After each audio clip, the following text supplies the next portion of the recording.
C'est bon. Bonjour à tous, donc bienvenue à cet atelier pour parler de l'optimisation de l'organisation de votre cabinet à travers des solutions métiers avocats. Donc je voulais d'abord vous remercier de votre présence. Pendant l'atelier, ce qui serait bien, c'est que vous puissiez couper vos micros, mais également couper vos caméras. Pour pouvoir fluidifier éventuellement l'atelier. Et ensuite, bien sûr, vous aurez la possibilité de vous exprimer avec plaisir, avec des questions et réponses à la fin de cet atelier, si vous le souhaitez. Donc, je voulais aussi remercier Maître Jean Corona, qui est associé au cabinet avocat GIR à Bordeaux, qui est utilisateur de solutions CECIB du groupe Septéo. Et le but, effectivement, Maître Corona, c'est de nous parler un petit peu de votre expérience avant un outil métier, pendant un outil métier, parce que je crois que vous êtes passé d'une solution que je vais dire concurrente, qui était en client-serveur, vers une solution SaaS. Donc peut-être que vous allez aussi pouvoir nous parler à travers votre organisation de cette possibilité d'aller vers le SaaS et de pouvoir finalement avoir de l'ultra-mobilité qui sûrement a été utile pendant la période qu'on a vécue au mois de mars-avril, pendant la période de confinement. Et je voulais déjà vous remercier de votre intervention. Et je vais vous laisser la parole par rapport à ça. Et nous parler aussi de comment est organisé votre cabinet, la taille de votre cabinet, un petit peu comment est organisé finalement votre cabinet par rapport à cette digitalisation. Voilà. Je vous laisse la parole. Écoutez, merci pour votre invitation et je suis ravi de participer à cet atelier en votre compagnie. Alors, pour présenter rapidement notre structure, on est une structure de 10 avocats sur Bordeaux avec 4 assistantes et une juriste. Alors effectivement, on est utilisateur de produits CECIB depuis de nombreuses années. Alors tout d'abord Dicta Plus, qu'on a utilisé dès sa mise en œuvre dans le cadre des solutions de dictée vocale numérique. Et depuis beaucoup plus récemment, en termes de logiciel métier, avec CECIB Neo. Historiquement, le cabinet était, pour ceux qui connaissent, équipé de Cicéron, qui était un logiciel métier tout à fait raisonnable et utile il y a quelques années, et qui a connu au fur et à mesure une obsolescence dans la mesure où ses créateurs ont choisi d'arrêter son développement, ce qui à terme posait un problème avec la modernisation des outils informatiques, mais également avec la modernisation des autres plateformes numériques qu'on peut utiliser. Alors effectivement, nous on est utilisateur aujourd'hui de CECIB Neo depuis une année. Ça a été pas une révolution parce qu'on a été effectivement très bien accompagné dans la mise en œuvre de ce logiciel. Ça a été, je dirais, une amélioration assez importante de nos conditions de travail, avocats et assistantes. Et j'insiste également pour les assistantes parce que ça a son importance dans le cadre des conditions de travail qu'on veut offrir à notre personnel. Alors, comment on en est venu à CECIB Neo? Au départ, on était comme tout le monde entier et en envie d'aller vers les produits CECIB qui nous intéressaient depuis de nombreuses années. On a eu une bascule sur les produits CECIB, tout simplement parce qu'on a dû renouveler notre parc informatique et qu'on s'est rendu compte à cette occasion que l'utilisation de ce nouveau parc informatique rendait impossible l'utilisation de notre précédent logiciel métier. Donc, à partir de là, il a fallu faire des choix et des choix rapides, puisqu'en un mois, on a dû déployer CECIB Neo sur tous nos postes informatiques en parallèle du renouvellement du parc informatique. Par rapport justement à ce changement, c'est vrai qu'on est tous des êtres humains et donc le changement est toujours un peu compliqué. Comment ont abordé votre personnel ou même le cabinet par rapport à cette résistance qu'on peut avoir au changement? Alors, la résistance, elle n'a pas été. Il n'y a pas eu de résistance au changement, il y a eu une appréhension. Il y a une appréhension parce que dans un cabinet d'avocats, vous avez forcément une pyramide des âges avec des gens qui sont jeunes et qui ont l'habitude de ces outils et des gens qui sont plus âgés et qui forcément ont une réticence à bousculer des habitudes de travail. Je dirais que le changement s'imposait techniquement. Après, il a fallu, et ça a été la qualité des formations qui ont été dispensées, accompagner l'ensemble des avocats et des assistantes dans l'utilisation et la démonstration des outils que nous offrait le logiciel. Donc effectivement, les journées de formation qui ont été dispensées ont permis à chacun de s'accommoder du nouveau logiciel et finalement de l'utiliser sans réelle difficulté, puisque l'interface était quand même relativement facile d'accès. par rapport aux outils client-serveur que vous utilisiez au préalable, est-ce que vous pensez aujourd'hui que les outils qu'on vous propose sont plus dans l'usage, plus dans la simplicité, plus dans la convivialité d'applications comme on peut avoir sur un smartphone, ou on est encore dans une recherche pour avoir de la fluidité dans les outils ou pas? Alors, on peut toujours tout améliorer. Non, l'interface est très facile parce que vous avez des codes couleurs, vous avez des signets qui sont relativement faciles d'interprétation. Vous avez un outil aujourd'hui qui permet des classements faciles et qui permet également d'optimiser sa productivité dans la rédaction des courriers électroniques ou encore des écritures qu'on peut prendre dans les dossiers. Nous, on a une activité judiciaire et de conseil au sein du cabinet, moins beaucoup plus judiciaire. Aujourd'hui, ce qui est intéressant avec un outil comme Cecil Neo, je dirais que c'est la capacité à produire des emails en quantité rapide et facile. C'est également la capacité à classer, à opérer des classements qui sont intéressants dans les dossiers. C'est également l'interface avec le RPVA qui est facile et qui permet effectivement de switcher du RPVA au logiciel métier de manière très simple, puisque les deux sont connectés. Bon, comme ça existe chez d'autres solutions, mais chez Cecib, on va dire que nous, on a retrouvé une fluidité dans la gestion du RPVA qu'on n'avait pas précédemment du fait d'un outil de gestion qui était beaucoup plus ancien. D'accord. Et vous me parliez des mails. Est-ce qu'aujourd'hui, dans votre quotidien, parce que je sais qu'aujourd'hui, le mail est devenu du matin au soir, finalement, Oui. un outil très important. Est-ce qu'aujourd'hui, l'outil vous a permis de gagner, puisqu'on parle d'optimisation du cabinet et d'organisation, est-ce que ça vous a apporté une organisation déjà, de pouvoir centraliser un mail à travers un outil métier? Et est-ce que ça vous a permis, vous, en tant qu'avocat, de pouvoir gagner du temps? Ça a permis à nos assistantes et aux avocats de gagner du temps. Moi, j'ai principalement un contentieux de droit de la construction pour ceux qui le pratiquent et qui savent que c'est un contentieux extrêmement chronophage en termes de transmission d'informations avec des interlocuteurs qui peuvent être multiples. Donc aujourd'hui, en utilisant ces cibles, en pouvant générer des mails directement dans le logiciel métier, des mails multidestinataires, hein, donc on écrit classiquement parfois à son gestionnaire de compagnie d'assurance, à un expert technique, à notre client entreprise. On peut se permettre d'envoyer le même mail à tout le monde, de le générer avec les références au dossier de chacun, etc., de manière à gagner en temps et en production. C'est-à-dire qu'on va pouvoir directement taper l'information dans le mail, joindre la pièce mail, le rattacher, et ça part automatiquement.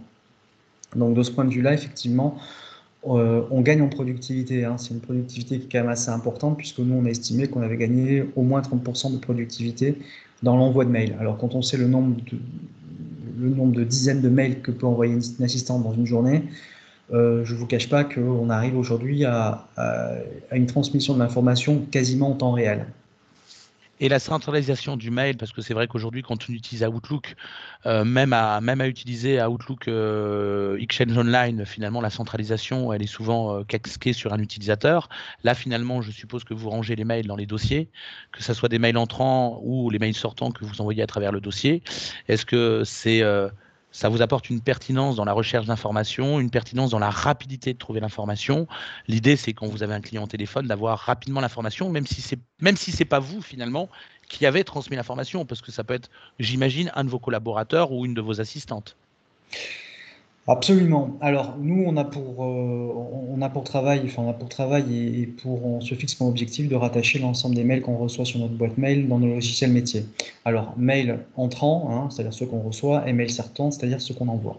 Après, la pertinence de l'outil, elle est certaine, mais la pertinence de l'outil, elle doit également s'accompagner d'une organisation au sein du cabinet.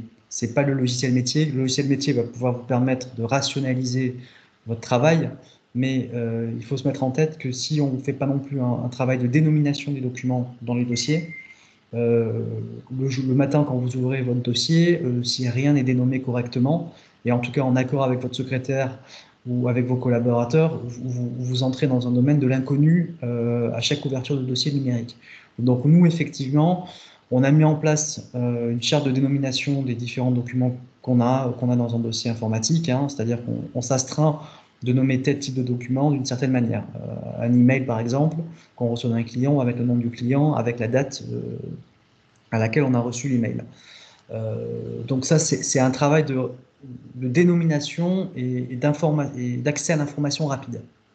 Bon, qu'on a mis en place entre mes collaborateurs, mon assistante et moi, de manière à ce que chacun, lorsqu'il voit un document sous ses cibles, soit capable de l'identifier sans avoir besoin de l'ouvrir. Ça, c'est un premier élément. Ensuite, l'élément également qui va avec ça, c'est la gestion de la boîte mail. Nous, on a fait le choix d'avoir une seule boîte mail sur laquelle, par exemple, mon assistante, moi-même et mon collaborateur parfois travaillent. Il est évident que si on n'est pas d'accord sur la manière dont on va traiter la boîte mail et qui va chercher l'information et qui la traite, on ne peut pas y arriver. Donc, nous, ce qu'on a mis en place, ce sont des codes couleurs sur les mails qui apparaissent dans la boîte mail et qui permettent de savoir lesquels ont été traités, pas traités, sont en cours de traitement, en cours de rattachement, etc. Donc, l'outil est bien, est fonctionnel, mais il faut qu'il y ait en quelque sorte une sorte de discipline et d'organisation que vous mettez également en place. C'est la même, il faut se dire que pour les avocats qui étaient structurés et qui décidaient d'avoir des dossiers papier rangés, il faut avoir en quelque sorte la même discipline, voire une discipline un peu plus importante dans le cas d'un dossier informatique. Alors, justement, vous parliez de couleur au niveau des mails. Je sais qu'aujourd'hui, certains cabinets, je ne sais pas si c'est votre cas d'ailleurs, parce que si j'ai bien compris aujourd'hui, vous essayez de digitaliser tout votre cabinet. Ça veut dire qu'aujourd'hui, chaque document qui rentre, chaque document qui sort, logiquement, mais chaque document qui rentre, est scanné et intégré au dossier ou vous avez quand même aujourd'hui encore une trace papier dans le cabinet? On a pour 95% alors je parle pour mon département, parce que d'autres départements du cabinet n'ont pas un refus de digitalisation, mais des contraintes de digitalisation qui sont différentes. Moi, pour mon département, on a quasiment tous les dossiers qui sont entièrement numérisés à 95%. Alors, le peu qui reste, les 5% qui vont rester sont la conservation des accusés de réception, la conservation de certains documents originaux, encore que aujourd'hui on s'astreint également, après avoir scanné les documents originaux, à les restituer au client. Donc, de sorte qu'aujourd'hui, on peut avoir un reliquat de dossiers papier, mais qui en tout état de cause sera quand même déjà numérisé dans le dossier informatique. D'accord. Okay. De manière à pouvoir avoir un accès à tout moment à l'entier dossier. Alors, c'est un travail important de numérisation, mais qui s'avère payant à la fin, puisque vous gagnez du temps au fur et à mesure de l'avancée de votre dossier, y compris au moment de la fermeture de votre dossier. Alors justement, cette dématérialisation a dû bien vous aider pendant la période de confinement, j'imagine, parce qu'avoir tout sous la main, grâce à ça, finalement, c'est difficile de trimballer l'armoire avec tous les dossiers, je pense, directement à la maison. Donc ça a dû vous apporter, je dirais, pendant cette période un peu spéciale, du confort. Mais par contre, dans votre quotidien, hors cette période-là, est-ce que ça vous apporte du confort dans votre travail? Puisque si vous faites du droit de la construction, peut-être que vous êtes amené à faire des expertises, des déplacements, des rendez-vous extérieurs, parce que je pense qu'aujourd'hui, l'avocat va beaucoup vers son client, c'est plus le client qui vient vers l'avocat. Et est-ce que cette façon de travailler vous fait gagner du temps et vous permet d'optimiser votre relation aussi avec votre client? Indubitablement. Il y a quelques années, j'allais en expertise avec un dossier papier. Aujourd'hui, j'ai avec une tablette.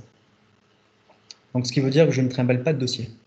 Mon dossier, grâce à Cécile Néo qui a un accès à distance, j'ai mon dossier sur ma tablette. Quand je suis en réunion d'expertise judiciaire, en fonction de la typologie de réunion d'expertise, on peut quasiment taper en direct son compte rendu d'expertise. On a parfois un accès plus rapide aux documents. Oui. De sorte que ça facilite quand même grandement, je dirais, la réactivité dans la transmission d'informations au client d'une part, mais également parfois dans la réactivité qu'on a besoin d'avoir en réunion d'expertise. C'est-à-dire, toujours avec ce travail de dénomination de documents, on peut aller parfois chercher plus rapidement la pièce qui nous manque, dont on est en train de parler en réunion d'expertise et qui permet parfois de l'afficher plus rapidement. D'accord. Alors, il nous arrive parfois on a aujourd'hui dans le tout Cécib, dans la gamme que propose aujourd'hui Cécib, on a des outils qui permettent de travailler le document finalement scanné, le document PDF, comme le produit Cécib Scan, qui vous permet finalement d'indexer un document comme vous auriez besoin de le faire pour publier un document, par exemple, auprès des tribunaux par rapport aux pièces et ainsi de suite. Est-ce que c'est des outils aujourd'hui dans votre quotidien que vous utilisez, ne serait-ce que pour faire des annotations sur des documents?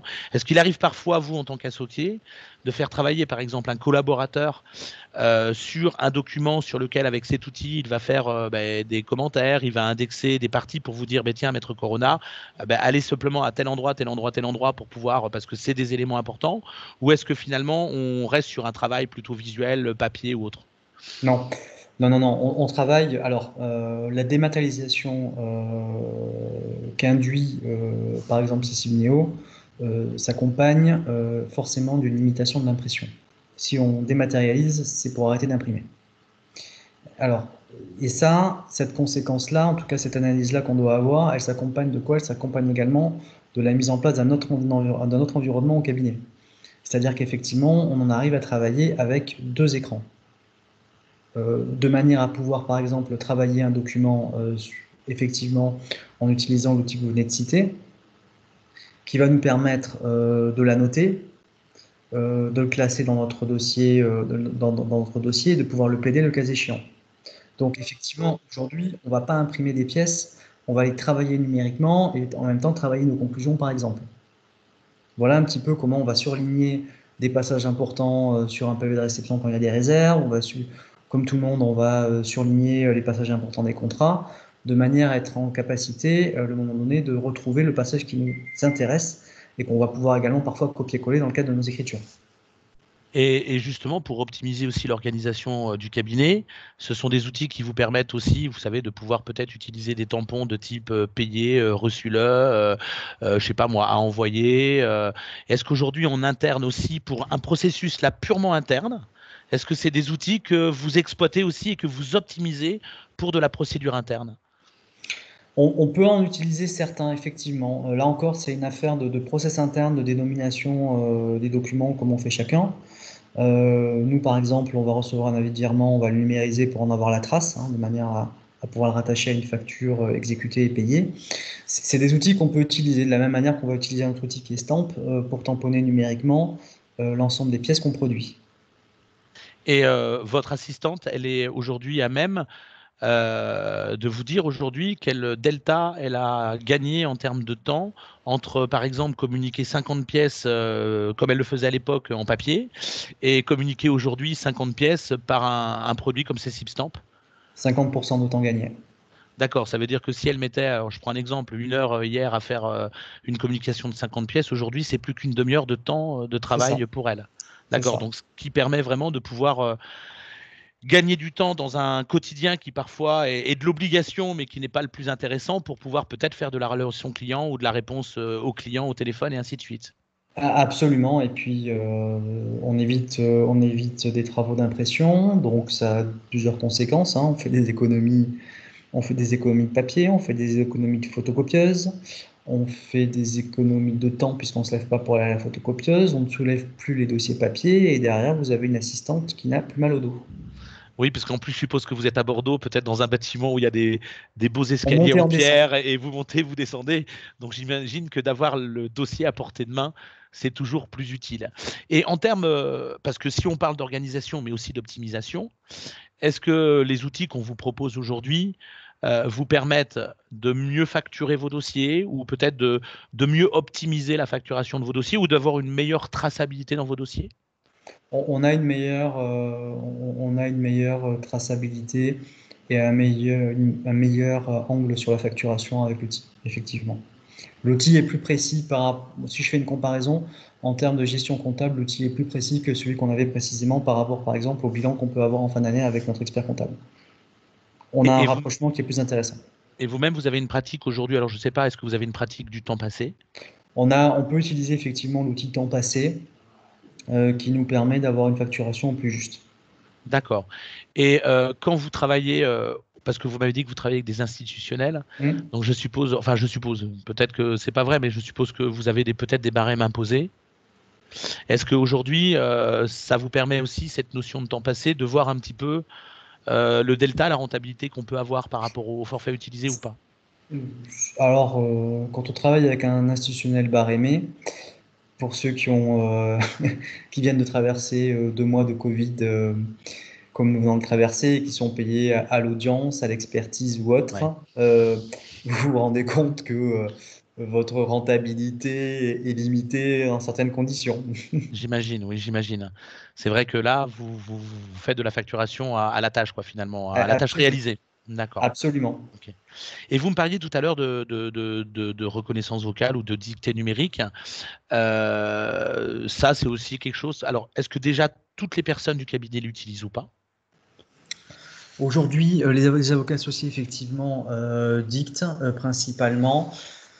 Alors là aussi, tout ça, c'est un environnement, hein, comme je le disais tout à l'heure, c'est-à-dire qu'on met en place des outils qui permettent de travailler à distance, puisque c'est l'objectif aujourd'hui, et qui permettent également d'avoir le meilleur process. Aujourd'hui, moi, je fais pas vraiment de reconnaissance vocale, je fais de la dictée pure. Alors on va me dire, bon, ben voilà, vous êtes souvent en déplacement, vous travaillez beaucoup, vous n'êtes pas souvent au cabinet, oui. Sauf que moi, sur mon téléphone, par exemple, j'ai fait installer Dictaplus, l'application Dictaplus qui permet de dicter à distance. Donc j'ai envie de vous dire que je sois à La Rochelle comme hier, à Paris demain ou à Ouagadougou jeudi prochain. Si j'ai besoin de faire une bande et de l'envoyer à ma secrétaire pour qu'elle ait des instructions dans un dossier précis, je pourrais le faire. Alors, c'est ce que vous disiez justement, c'est que finalement, enfin, comme on a un petit peu discuté pour préparer cet atelier, vous me disiez que finalement, vous utilisiez plus la dictée numérique comme support d'instruction plutôt que Hmm. d'envoyer un mail à votre assistante parce que vous aviez peur que ça se perde parmi 50 000 mails. C'est un choix ou c'est vraiment une réalité aujourd'hui que d'avoir un fichier son plus... C'est une réalité. Aujourd'hui, quand on lâche une information parfois à une assistante entre deux portes en lui disant de faire un truc, de faire une tâche précise, vous ne savez pas ce qui va se passer entre le moment où vous lui dites ça et le moment où elle va pouvoir le faire. On sait tous comment c'est un cabinet d'avocat, il y a le téléphone qui sonne, il y a un avocat qui vous demande de faire autre chose, il y a un mail urgent qui arrive en même temps et qui parfois vous permet pas de faire la tâche qu'on vous a donnée, qu'on vous demande de faire à l'oral. Donc moi, euh, je donne plutôt des instructions par Dictaplus à mon assistante qui a le temps de l'écouter, de l'arrêter, de la reprendre si elle a besoin de le faire. Donc, je ne vais pas souvent donner des instructions en direct. Je vais lui dicter une instruction et après, bon, on a un rapport de confiance qui est suffisamment important pour qu'elle puisse le faire au moment où elle le jugera utile. Et est-ce que vous avez, parce que est-ce que vous avez des avocats aujourd'hui qui utilisent la couche reconnaissance vocale ou pas? Non, non, Non, pas pas au du tout. cabinet. Donc c'est plus de la dictée numérique où soit on Absolument, donne une instruction, soit on dicte un texte et ensuite la absolument, secrétaire, Oui, je dirais, utilise la c'est frappe. lui. Donc, absolument. donc ça j'ai effectivement bien compris. Vous me parliez aussi de charte au niveau de la nomination des documents. Je vais le rappeler tout de suite. Est-ce que vous Ouais, s'il aviez te plaît, merci. également la possibilité certains cabinets sur papier utilisaient, vous savez, des codes de couleur parce Oui, que on c'est a des vrai que codes couleurs. parfois le repère humain fait qu'on sait que la code correspondance c'est la code bleue, la code procédure c'est rouge et ainsi de suite. Et est-ce que ces codes couleurs, est-ce que l'outil est assez malléable aujourd'hui pour vous avoir permis de retrouver votre organisation papier dans l'informatique? Oui, absolument. On a chaque dossier a des codes comme un dossier papier avec un code couleur différent qui nous permet d'identifier la code correspondance, la code procédure, la code pièce adverse, la code recherche, etc. Donc on a mis en place cet outil-là. Et en termes de collaboration, parce que je pense qu'aujourd'hui vous êtes une entreprise et donc vous avez des équipes, vous collaborez avec des secrétaires, des collaborateurs, et puis parfois je suppose que vous faites des échanges aussi entre équipes et entre associés. Mhm. Est-ce qu'aujourd'hui vous utilisez des outils bien précis, enfin des fonctionnalités bien précises dans l'outil qui vous permettent dans l'usage de pouvoir aussi gagner du temps dans cette fluidité d'organisation? Je prends l'exemple par exemple du parapheur ou des tâches ou de l'agenda. Est-ce que dans votre usage aujourd'hui, vous avez des indicateurs à nous indiquer pour savoir si ça a optimisé, si ça vous a permis d'optimiser en tout cas l'organisation de votre cabinet? Aujourd'hui, on a mis en place. Excusez-moi, vous pouvez répéter la question, s'il vous plaît? Oui, excusez-moi, j'ai vu que vous étiez un petit peu perturbé. Donc je disais oui que on va parler de collaboratif parce que je pense que dans une Mhm. entreprise aujourd'hui, Oui, le le collaboratif est oui. important. Et aujourd'hui, peut-être qu'il y a certaines fonctions dans les outils accessibles que vous utilisez qui vous permettent du collaboratif. Et j'aimerais savoir un petit peu comment vous avez optimisé ces outils et qu'est-ce que ça vous a apporté au niveau de l'organisation du cabinet. L'outil qu'on a mis en place, enfin l'outil qui existe sur Cessible et qui permet un travail collaboratif, c'est le parapheur. C'est le parapheur électronique, c'est-à-dire mon collaborateur va rédiger des conclusions ou un mémoire dans un dossier, il va le mettre sur le parapheur et que je sois dans mon bureau ou chez moi ou ailleurs, j'y ai accès à distance, j'ai la possibilité d'y apporter des modifications et de faire des commentaires sur le document en question. Donc là, quand on parle d'outils collaboratifs, effectivement, on est en plein dedans. Parce que ça vous permet à distance ou au cabinet, ça nous permet effectivement de travailler un document sans être physiquement au même endroit et en tout cas en y apportant des commentaires et autres. Alors, justement, par rapport à votre confort de travail, vous avez aujourd'hui, les avocats, un ordinateur portable ou fixe au cabinet? Les deux, monsieur Chabot. Mais vous voyez, comme quoi, c'est du luxe, maître. Non, Les deux. d'accord. Si vous voulez, aujourd'hui, mon poste de travail donne à peu près ça. Ok. Vous voyez, donc 2 écrans, clavier, et je vous parle depuis ma tablette, D'accord. qui ne me quitte plus depuis de nombreuses années maintenant. D'accord. Alors donc, vous avez effectivement un ordinateur portable qui fait tablette, qui vous permet de travailler à l'extérieur avec une connexion en 3G. Est-ce que vous utilisez aussi l'usage de nos applications mobiles au niveau de l'outil métier en lui-même, ou je dirais que vous êtes plus concentré sur votre ordinateur portable pour une question de confort, mais est-ce qu'aujourd'hui d'avoir son cabinet dans la poche, si je puis me permettre, dans son smartphone, c'est quelque chose qui vous permet d'optimiser aussi votre temps et votre organisation? Aujourd'hui, la tablette, sur ma tablette, j'ai ces cibles. Donc, à partir de là, je travaille sur ces cibles, que ce soit sur ma tablette ou que je sois au bureau. Vous partez avec en vacances? Oui. D'accord, ok. Parce que c'est vrai que peut-être qu'il y a certains avocats dans votre cabinet qui veulent un petit peu se reculer du travail peut-être pendant les vacances. Nous, l'idée effectivement d'avoir une appli mobile, c'est de se dire que s'il y a une urgence, vous avez le cabinet dans la poche et vous avez toujours le confort de pouvoir consulter un document, aller dans votre parapheur, voilà. Et est-ce que c'est des usages qu'ont aujourd'hui certains avocats du cabinet, que ce soit des collaborateurs ou même certains de Oui, vos associés? oui, et puis j'ai envie de vous dire que le confinement qu'on a travaillé et qu'on a traversé a suscité encore plus de volonté de certains avocats du cabinet d'avoir ces cibles, d'avoir un accès à ces cibles chez eux. Que ce soit au travers d'ordinateurs portables ou d'ordinateurs fixes avec un poste à la maison. Clairement aujourd'hui, c'est une donnée qu'on a intégrée parce qu'on se rend compte que on a besoin parfois, on peut être parfois plus à l'aise pour travailler chez soi un dossier en étant au calme. On n'est pas à l'abri de retraverser une période de confinement à un moment ou à un autre. Et on s'aperçoit également que quand on est en déplacement, par exemple, avoir ses cibles sur son PC mobile ou sur une tablette, ça permet également d'occuper certains temps morts. Voilà, très clairement. D'accord. On Parce que optimise. dans votre profession, effectivement, vous avez parfois souvent du temps mort dans le quotidien.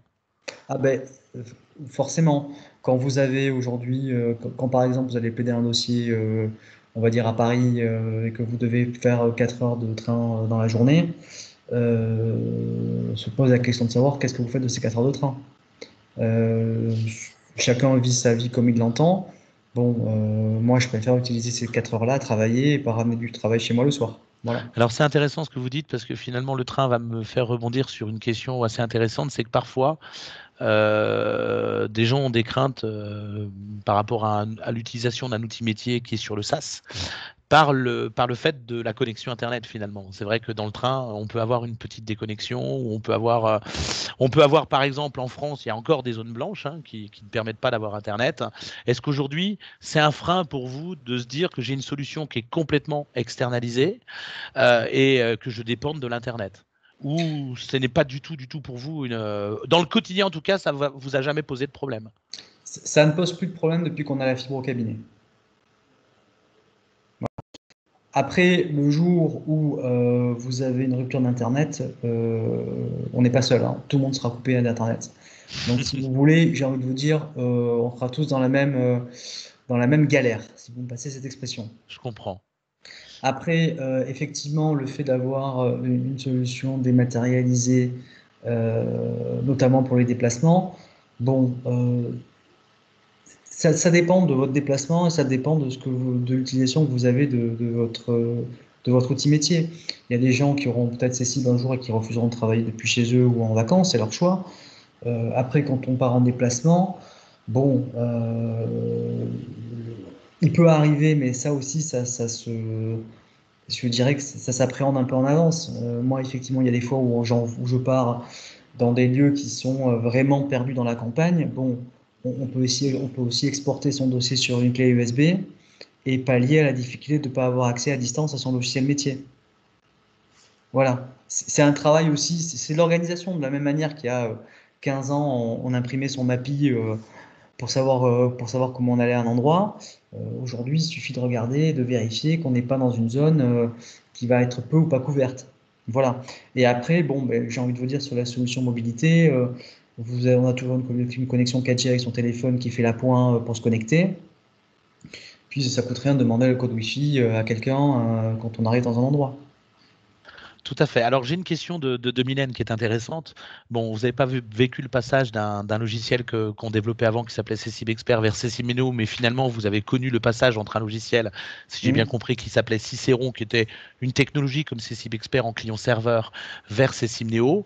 Et la Mmh. question de Mylène est intéressante parce qu'elle veut savoir effectivement comment s'était passé le transfert des données, si effectivement vous aviez récupéré l'ensemble des données qui étaient dans votre outil métier, si tous les process qui avaient été pu être intégrés dans Cicéron, vous les aviez retrouvés dans Cecimneo. Et je pense que c'est une question intéressante pour éventuellement pallier à une crainte qui est la crainte un petit peu du changement, mais surtout là, la crainte de la perte de données finalement. La perte de données, alors un transfert de données, c'est un sujet compliqué, hein, on va pas se mentir. Alors, il y a eu du bien et du moins bien. Il a fallu faire parfois plusieurs transferts pour certains dossiers. Bon, on n'a pas eu de perte de données en tant que telle parce que comme on avait encore nos données sur serveur interne, on a pu conserver les anciennes données. Euh, de sorte que, même si parfois le transfert n'a pas été parfait, on va pas se mentir, hein, parce que faut dire quand les choses sont bien, mais il faut dire quand les choses Non, sont pas non, mais simplement bien on se aussi. dit vraiment les choses de Voilà. manière très Euh, claire là, hein, n'hésitez pas. Nous, en ayant conservé les anciens dossiers sur le serveur interne du cabinet, ça nous a permis de pallier les quelques défauts qu'on a pu noter dans le transfert des dossiers. D'accord.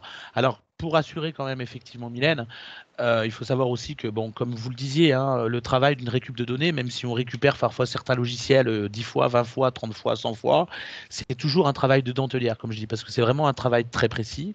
On a une équipe ici de 6 personnes qui font de la récupération de données toute l'année, que ça soit de la récupération de nos données, de nos anciens logiciels vers les nouveaux, que des données courantes. Et comme vous le dites, hein, c'est pas un monde parfait.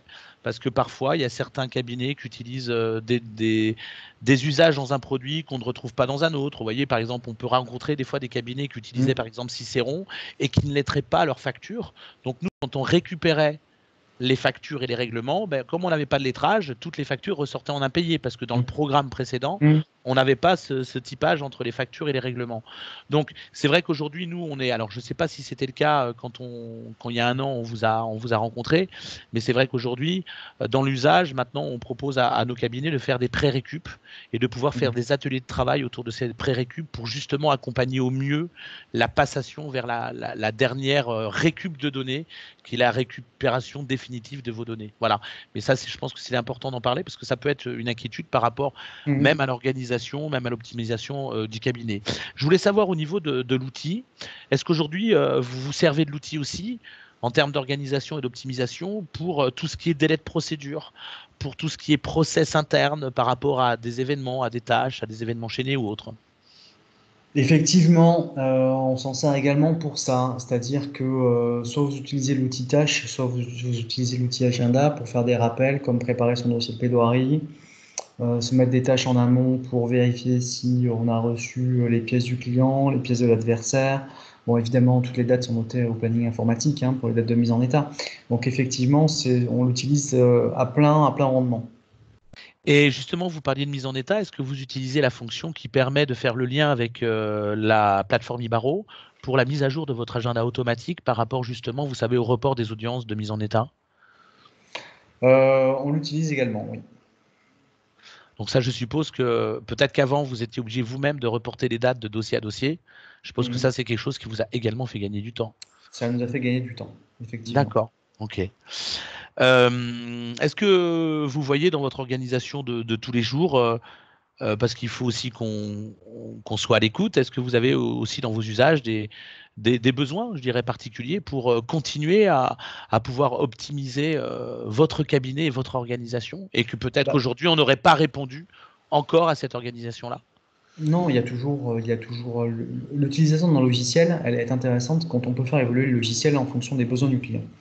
Bon, vous avez des commerciaux qui sont là-dessus assez à l'écoute, hein, quand on vous rencontre régulièrement.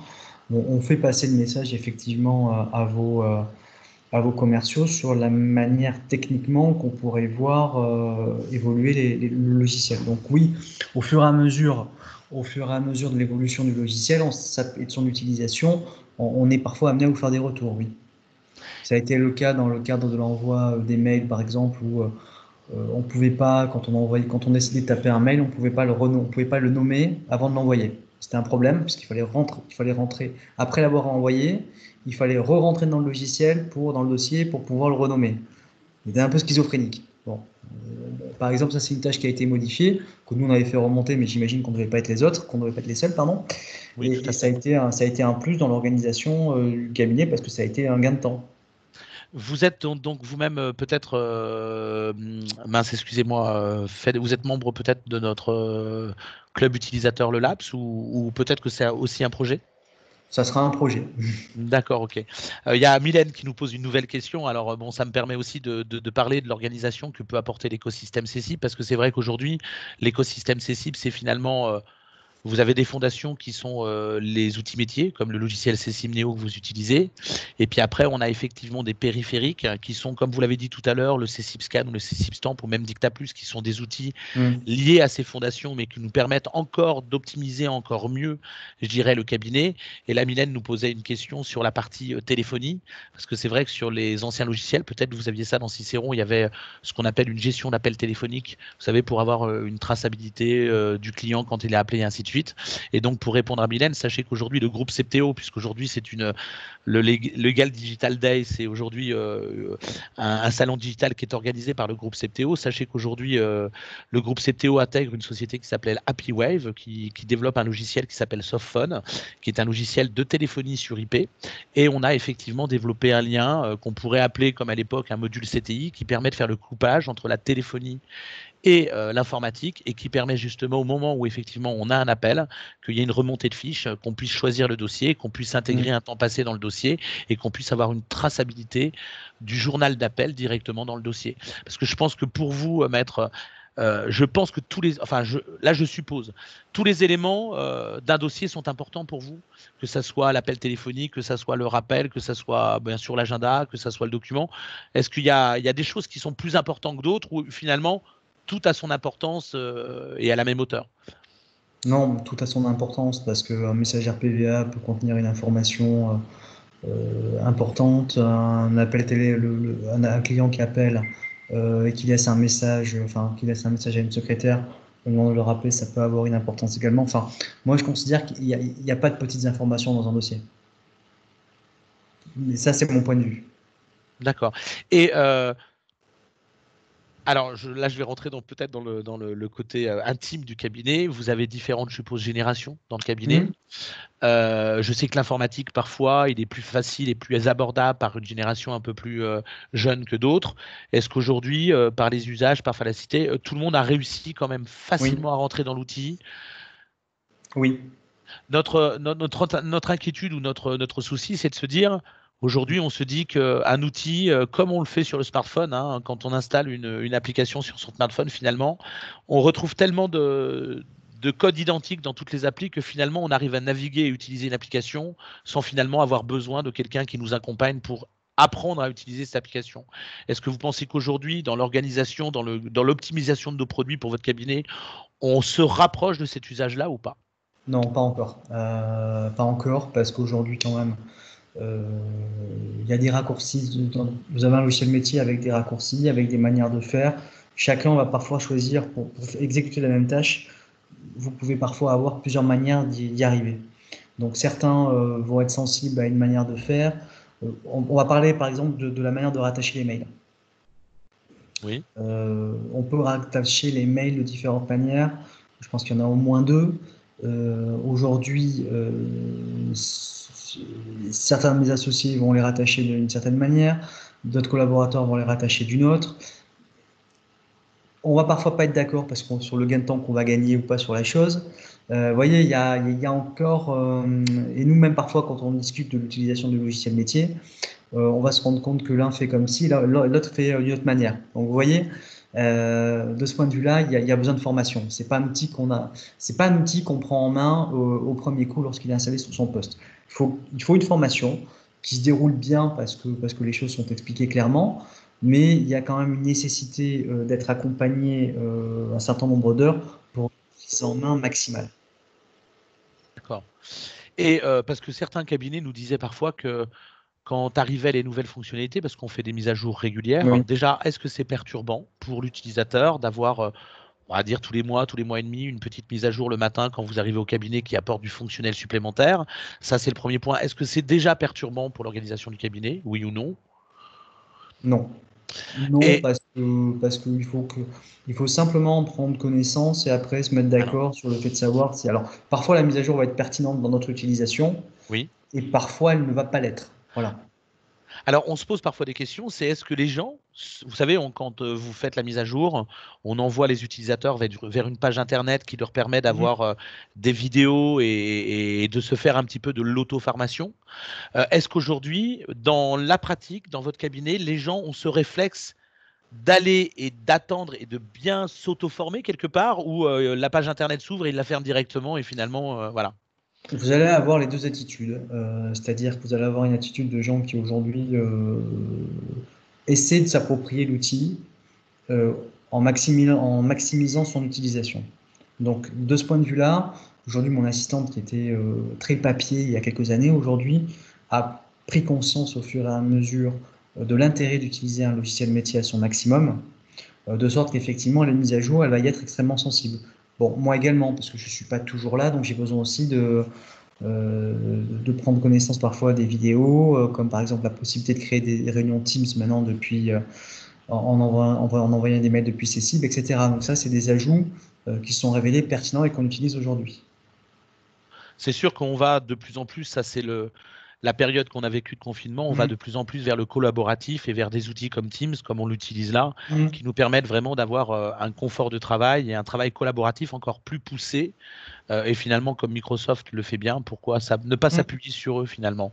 Et est-ce que vous pensez qu'aujourd'hui, les outils qu'on vous propose ou ces cibles s'ouvrent assez à l'extérieur pour pouvoir, pourquoi pas, dialoguer avec d'autres applications ou d'autres plateformes? Je crois qu'on avait parlé la dernière fois d'Opalex, qui est quelque chose que vous utilisez vous peut-être, ou voilà. Est-ce Il y a qu'aujourd'hui, Aujourd'hui, effectivement, on a trois sujets en termes de plateforme. Alors, je parle pour notre cabinet par rapport à l'utilisation que nous, on a. Hein.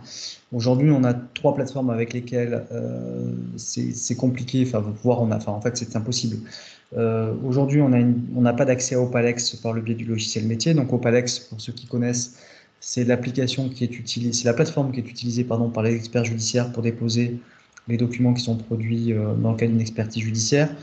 On n'a pas non plus d'accès à télérecours par le biais du logiciel métier, qui est l'application, cette fois-ci, pour ceux qui connaissent, d'accès aux juridictions administratives, c'est l'équivalent du RPVA. Et un problème qu'on rencontre également maintenant, qui est croissant, c'est la nécessité de pouvoir utiliser des plateformes pour transférer les documents type WeTransfer. d'accord. Donc ça, effectivement, aujourd'hui, c'est un vrai sujet. Alors, pour vous rassurer quand même, sachez que, et ça c'est une information qui n'est pas donnée par nous, mais plutôt par le CNB, sachez qu'aujourd'hui le CNB est en train le CNB est en train de travailler sur une plateforme Ibaro en ce qu'ils appellent V2, Mmh. qui est une plateforme qui sera plus ouverte puisqu'elle intégrera Sagas et Télérecours. Parce que si vous voulez, aujourd'hui, vous ne pouvez pas dialoguer avec ces Absolument. cibles, avec ces plateformes-là, mais finalement, c'est pas du fait de ces cibles, c'est que finalement, il y a un moment aussi, l'application qui est en face doit s'ouvrir au monde doit s'ouvrir à nous pour nous développer des web services qui nous permettent de dialoguer avec ces plateformes-là. Ce qu'on a pu faire avec Ibaro au niveau à l'époque du TGI de la Cour d'appel, parce que maintenant on appelle ça le tribunal judiciaire. Et à côté de ça, effectivement, sachez quand même que dans l'avenir, et le CNB, je pense, peut-être communique ou communique pas auprès de la profession, mais en tout cas, il y a une V2 qui apparaît, qui est sur le point d'apparaître, qui permettra effectivement ce travail-là. Et ce qui nous permettra aussi, à nous, de vous proposer ce lien avec Télérecours ou Sagas. D'accord ? Après, pour des plateformes comme Opalex, c'est vrai que c'est toujours pareil. Hein, si vous voulez. Nous, on est vraiment ouvert aujourd'hui. On a développé des catalogues d'API qui permettent aujourd'hui à Cessible de pouvoir ouvrir des bouts de programme qui permettent à d'autres prestataires de pouvoir aller chercher des bouts de programme pour pouvoir aller chercher des données dans Cessible correspondant aux dossiers, aux financiers, aux documents et ainsi de suite, et dans les deux sens. Mais il faut aussi que les plateformes qui sont en face soient même effectivement de vouloir discuter avec nous finalement. Et est-ce qu'aujourd'hui, alors je ne sais pas si c'est le cas dans le cabinet, parce que optimiser l'organisation de son cabinet, c'est aussi fluidifier la discussion qu'on peut avoir avec ses clients. Est-ce que vous avez mis aujourd'hui en place un espace client, un extranet client où vous déposez des documents, des informations, où le client va, ou c'est quelque chose qui n'a pas encore été abordé dans le cabinet au niveau de la dématérialisation ? C'est quelque chose qu'on a abordé il y a plusieurs années, l'extranet. On n'avait pas eu un retour forcément très positif de la part de nos clients. Aujourd'hui, je ne vous cache pas qu'on n'a pas sondé nos clients sur la question. Je suis pas certain aujourd'hui que la solution plairait à tous nos clients. Peut-être certains y seraient intéressés, d'autres pas. C'est un sujet qu'on n'a pas réabordé depuis de nombreuses années, pour ne rien vous cacher. Parce que c'est assez marrant, parce que c'est vrai qu'aujourd'hui au quotidien, quand on finalement va, je prends toujours l'exemple du banquier, mais on va plus voir son banquier finalement, sauf pour les gros projets, parce que finalement on fait tout par son espace client, même pour les impôts. Vous voyez, maintenant même pour les impôts, maintenant on fait tout par Internet, on va même plus les voir. Donc c'est vrai qu'aujourd'hui le monde tend à ce que finalement on ait la possibilité de digitaliser un peu les choses pour donner accès à l'information. Qu'est-ce qui aujourd'hui dans votre organisation pour optimiser tout ça? Parce que souvent un client finalement quand il a besoin de quelque chose, finalement il vous appelle. Sauf que peut-être que de lui donner à disposition des choses, ça permettrait peut-être d'optimiser encore plus le flux d'informations qui vous permettrait de libérer du temps. Non, Voilà, ça va diminuer le volume d'informations transmises. Ce que je veux dire par là, on diminue le volume parce on met plus de pièces jointes. Mais mais par contre, quand vous recevez des conclusions, des pièces et que vous devez les communiquer à votre client, vous lui envoyez forcément un email pour l'avertir. Donc, et en tout cas un email avec un commentaire. Enfin, nous, en tout cas, c'est comme ça qu'on fonctionne. Donc, à partir de là, est-ce que ça ferait gagner 3 clics? Je caricature, mais ça ferait gagner 3 clics pour le moment. D'accord. Et puis on a un obstacle également, qui est que parfois certains de nos clients institutionnels, banques, compagnies d'assurance, etc., peuvent être rétives ou ont parfois leur propre extranet dans le cadre de leur activité. Vous pensez que ces gens-là seraient ouverts? C'est-à-dire que finalement, si demain, je ne sais pas, moi je prends un institutionnel, un assureur ou un banquier, vous disait on a notre extranet et on voudrait quand même que vous puissiez discuter, mais avec notre extranet, est-ce que vous pensez que c'est quelque chose qui pourrait vous permettre de gagner et d'optimiser votre organisation et aussi de fidéliser peut-être? J'ai envie de vous dire, le jour où ça arrivera, ça sera plutôt à vous de vous adapter à leur extranet. Et, vous savez que, comme je vous le disais, les API sont là aussi pour ça. Ouais. C'est-à-dire que si vous voulez, les API, c'est aussi de se donner les moyens d'avoir entre eux et nous les moyens de discuter ensemble. Donc chacun peut faire un pas l'un vers l'autre. Eux peuvent intégrer dans leur outil une ligne de programme qui va aller chercher une info à droite, et puis inversement, on pourra leur envoyer des infos à gauche. Et ça, c'est des choses qui sont de plus en plus possibles par le biais de l'informatique aujourd'hui.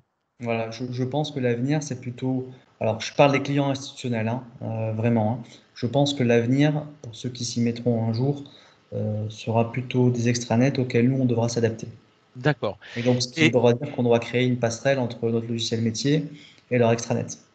Et pour rebondir un petit peu, parce que tout à l'heure j'aurai une conférence aussi sur l'intelligence artificielle et tous ces points-là, est-ce qu'aujourd'hui vous pensez que tout ce qu'on entend de la legal tech, de l'intelligence artificielle, est-ce qu'aujourd'hui dans votre organisation, dans votre gain de temps, dans l'optimisation de votre cabinet aujourd'hui, de pouvoir avoir une machine qui suggère, une machine qui peut-être fait parfois une lecture intelligente et rapide, alors qu'aujourd'hui une lecture de l'homme sur 50 pages, mais ça va plus vite enfin moins vite qu'une machine.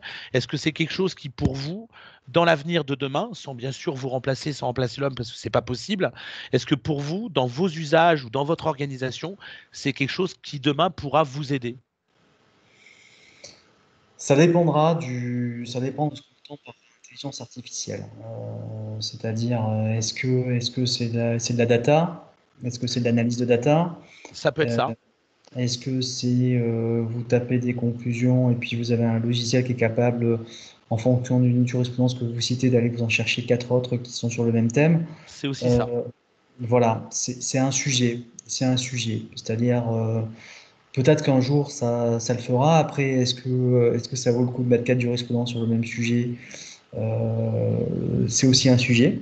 D'accord. Ouais. Parce Je comprends. que est-ce que ça sert à quelque chose de conclure, de mettre 25, voilà, de mettre 4 ou 25 jurisprudences sur le même sujet quand la dernière suffit?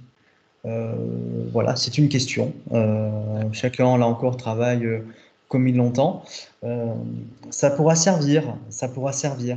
Euh, Nous, on utilise un peu Predictis aujourd'hui, mais dans un souci d'analyse, de quantification des préjudices. Voilà. D'accord. Et quant aux informations qui sont dans l'outil métier Cessible, aujourd'hui, vous savez, on a des outils qui permettent d'indexer les documents mot après mot, enfin tous les fichiers qui sont lisibles, on peut les indexer mot après mot.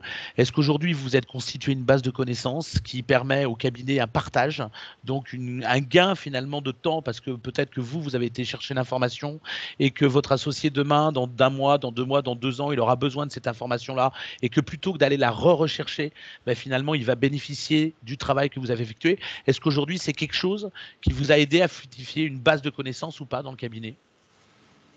Pas forcément, on n'utilise pas l'outil sous cet angle-là. Alors, si je devais rejoindre votre analyse, en tout cas votre logique, c'est être en capacité d'utiliser par exemple une bonne recherche de jurisprudence ou une bonne recherche de décision dans un dossier. Euh, Moi, je ne travaille pas comme ça, c'est-à-dire, enfin, en tout cas, je le fais au fur et à mesure, je m'explique. Si j'ai besoin de jurisprudence récurrente, j'ai un dossier avec mes jurisprudences récurrentes. D'accord. Donc, Voilà. vous êtes quand même organisé un dossier, on va dire, base de connaissances, jurisprudence, qui vous permet d'avoir un Absolument, stockage d'informations. absolument. OK. Et est-ce que vous avez, je suppose, donc fait une organisation interne au cabinet et tout le monde va enfin, tout est bien normé pour que C'est vous ça, puissiez accéder à l'information? c'est ça. Parce que finalement, l'informatique, si j'ai bien compris, ne peut pas tout faire, comme vous me l'avez dit tout à l'heure. Non, C'est aussi une question d'organisation, d'hommes, de process que vous pouvez et que vous devez mettre en interne dans un cabinet finalement. quand vous ouvrez votre dossier CECIB, vous allez dans votre code correspondance. Si rien n'est dénommé correctement, vous avez envoi, vous avez juste l'objet du mail que vous avez envoyé, vous ne savez pas à qui vous l'avez envoyé, vous pleurez. Oui, tout à fait. Donc, on a encore besoin de l'humain finalement. On, C'est rassurant quelque part, maître. faut pas oublier que c'est l'humain qui rentre la donnée. Tout à fait. Après, peut-être que les outils de demain, sachez que c'est des travaux sur lesquels on Mhm. réfléchit, des outils de demain, justement par le biais de l'intelligence artificielle. Nous, on est en train de travailler sur des sujets qui permettront de scanner des documents, de remonter de l'information et de vous faire de la suggestion de création de personnes ou de dossiers Mhm. par le biais même de la scannérisation de l'assignation que vous avez reçue, que votre client a reçue. Et je pense que là, peut-être que ça permettra aussi d'optimiser votre organisation. Mhm. Parce que c'est peut-être un élément chronophage, la partie création de dossier. C'est pas forcément chronophage parce que l'outil pour ça est bien conçu et la création de dossier va vite. D'accord, ben, c'est rassurant Euh, déjà. ce qui est chronophage aujourd'hui avec la boîte mail, c'est le rattachement et le classement. D'accord. Bon, en tout cas, je vous remercie pour ces éclairements. Les personnes qui voudraient maintenant intervenir en posant des questions avec la voix sont les bienvenues. L'idée, effectivement, et on a répondu à quelques questions écrites. L'idée peut-être, c'est de pouvoir, si les personnes ont des choses, des questions à vous poser par rapport à votre organisation, qu'ils n'hésitent pas. Voilà. Je ne sais pas si. Bien. Donc, on a été très clair, Maître Corona. Bon. Il semblerait qu'il n'y ait pas de questions, en tout cas, directes.